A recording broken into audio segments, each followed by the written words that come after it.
Hello everyone, welcome to another Rick's Picks. Today I'm going to be doing my review of the Spawn figure Raven Spawn. So what I'm going to do is I'm going to take a look at him in packaging, then I'm going to take a look at the figure and his accessories, and then I'm going to give you my thoughts on him. And just remember, if you do like this video, go ahead and check out my Spawn playlist and hit that like, share, and subscribe. They're all small clicks for you, but it really helps this channel grow. So without any further ado, let's get to the review.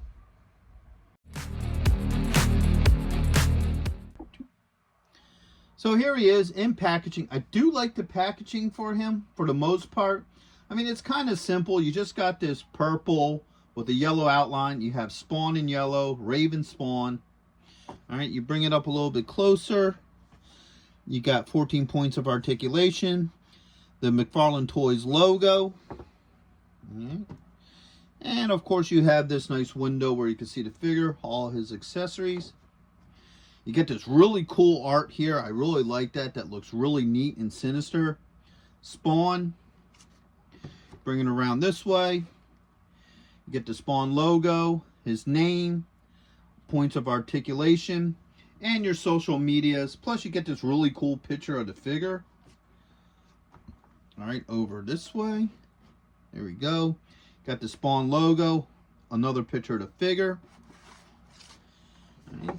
Look at the top, all it is an open window, and then underneath is your legal and SKU. So, with all that being said, let's open him up and see what he's about.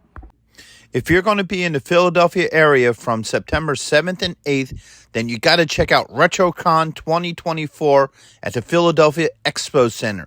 They have lots of great tables and vendors selling all sorts of retro action figures and collectibles. Plus, they have guests, arcade games, contests, panels, and much, much more. In honor of 40 years of Transformers, they will have a 40-year anniversary display stand that you could take pictures with. Special guests will be including Anson Williams, who played Potsy in Happy Days, Don Moss, who played Ralph from Happy Days and also played Eric from Dungeons & Dragons, the cartoon. Actor Lee Majors will also be there, best known for playing the $6 Million Man and the Fall Guy. He was also in Ash vs. the Evil Dead and The Night the Reindeer Died. So not only do they have the $6 Million Man, but they also have Lindsay Wagner, the Bionic Woman. Greetings, Starfighter! Lance Guest will also be appearing, best known as starring in the movie The Last Starfighter, and also appearing in both Halloween 2 and Jaws the Revenge. And right next to him will also be Catherine Mary Stewart, best known for The Last Starfighter and also known for Night of the Comet and Weekend at Bernie's. Voice actor Michael Bell will also be there, known for being the voice of Duke, Prowl, and other iconic 80s characters. So next we have Townsend Coleman, best known for being the voice actor for the original Michelangelo, also the Tick, and in Transformers Animated. The tag team wrestling sensation, the Nasty Boys, will also be there. And after RetroCon, head on over to Arnold's where you can see the rock band Cybernetic Spree. Hurry up and get your tickets now because they sell out quick. Alright, so first we're going to look at the figure. He's a really neat looking figure. I like his overall look to him. He has that dark, menacing Spawn style look to him. So first off, let's give him the rotation. Alright, so you have this side. You have the back. Oops, stand. And you also have this side as well. So now that we did the rotation, let's get a close look at this figure. Alright. So first off, I do like the head sculpt. Alright, I think he looks really cool. I like the old overall mucky look to him. You know, you got these spikes all over the place, you know, standard McFarland style stuff. Got this chain here with this piece hanging off of it. It's like a scythe, you know, two scythes hanging off of them, which is pretty cool. The cape, like I said, I'm not a huge fan of plastic capes, but for this particular figure, what they're trying to do with it, I do feel like the plastic cape works best for this figure. You got some really cool spikes and stuff on his legs and arms. I feel like maybe they could have did a little bit more paint, like maybe glossed up these skulls a little bit just to give them a little bit more character. And if you kind of look here, I don't know if you can see it, there's almost a demon head right there in between the pecs, and I guess that would be the upper rib muscles. So that's pretty interesting. But the overall head, the head I like the best. I love these glowing green eyes and the teeth. They really pop and stand out at you. So with all that being said, he also comes with the standard Spawn. Here, let me get it from the bottom. Spawn stand, okay, which he just sits on very easily, just like that.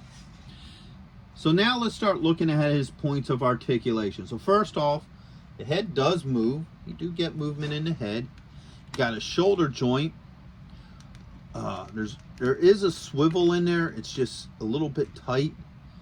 All right. You have an elbow joint, a wrist joint. All right. He does have a joint under the ribs. Let's get that moving. Yep. And I believe he also has one at the belt.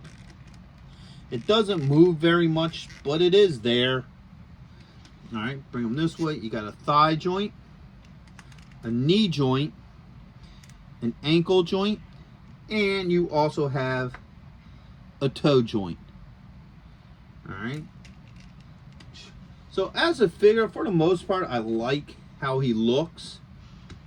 You know, his overall look is pretty cool, menacing, kind of mucky looking, which I think is what they were trying to go for with this particular figure. So now let's look at his accessories. So first off, he comes with this weird chain scythe hook thing. All right. I like how they did the links for this. Now, I think the main purpose of this particular figure is obviously for display. So I think they purposely did not use chain link because of, I guess, how they want it displayed. You know, I mean, I would have preferred linkage. I always like, you know, some sort of chain link, whether it be plastic or metal. I just think it looks better, it flows better, but that's what they gave him for this. And like I said, I guess it has something to do with how they want him pose or his posability. And next off, he has this axe. Okay. There's the bottom. There's the top. Now, this axe is pretty cool, but once again, and I've been saying this a lot about all these newer McFarland figures, I feel like there should be detail in here. I feel like there should be color, like maybe these skulls could be a skull color, these burnt claws could be, you know, some sort of color. This thing needed more color. It would give it more pop. You know, you got the skull down here too. You got these blades. You know, I think, you know, there's just so much more that could have been done to this axe to really make it pop out. But once again, that's been my complaint about the modern Spawn figures for some time now. So let's start looking at how his accessories work in his hands. So let's say, let's put this in this hand. All right, let's get this around that hook.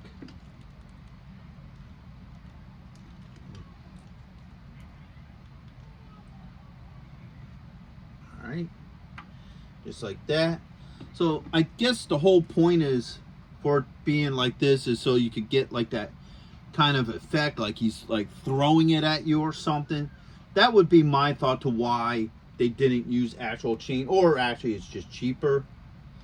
And then you can also have it hook in his hand from here. So now you get this kind of weird snake style form to it. Oops, sorry about that. Just like this. All right. Or you could probably even do it the other way, so you can have them hold it like this, I guess. Just like that. And now once again, you got that kind of a whip effect. So like I said, I think the whole reason they went with this chain just because of effect, to see what kind of way, you know, to give it some sort of dramatic effect. And now for the axe. All right, let's take this stupid thing out of his hand. All right.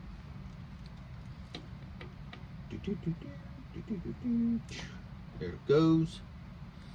So the axe goes in his hand pretty well.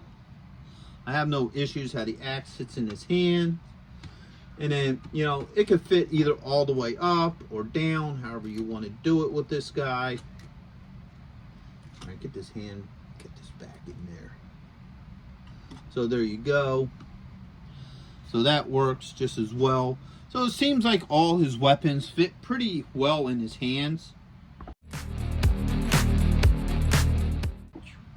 So overall, my final thoughts on this figure is he's an alright figure. You know, he does look pretty cool. He does have that Spawn mucky look to him. And I think that's kind of the look they were going with this guy. His weapons all fit very well in his hands. I didn't have any issues getting them in there. All his joints, for the most part, moved pretty well. You know, they weren't really tight. They weren't super loose. So that's pretty cool. But his overall look fits him. Probably my main issue with this guy, and once again, you'll probably hear me say it in any, you know, McFarland toy video, is the paint.